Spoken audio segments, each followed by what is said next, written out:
తెలంగాణలో రేవంత్ రెడ్డి గారు చెప్పిందే చేశారని కూడా చెప్పుకోవచ్చు. ఎందుకంటే తెలంగాణ మున్సిపాలిటీ ఎన్నికల్లో కూడా కాంగ్రెస్ పార్టీ అధిక స్థానాలు కూడా గెలుచుకుంది. మొత్తం 116 మున్సిపాలిటీల్లో 66 మున్సిపాలిటీల్లో స్పష్టమైనటువంటి అధికారాన్ని కూడా సాధించింది. ఇక బీఆర్ఎస్ 13 మున్సిపాలిటీల్లో కైవసం చేసుకుంది.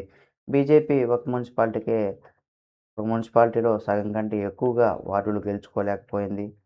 వార్డుల పరంగా చూస్తే మొత్తం 2581 వార్డుల్లో కాంగ్రెస్ 1347, ఇక బీఆర్ఎస్ 716, బీజేపీ 261, ఎంఐఎం, లెఫ్ట్ పార్టీలు, ఇతర పార్టీలన్నీ కలిపి 257 చోట్ల కూడా విజయం సాధించాయని కూడా చెప్పుకోవచ్చు. ఓవరాల్‌గా మనం చూసినట్లయితే ప్రభుత్వం అధికారంలో ఉన్న కారణం చేతనా? లేదు ప్రజలు నిజంగా అధికార పార్టీకి పట్టం కట్టారా?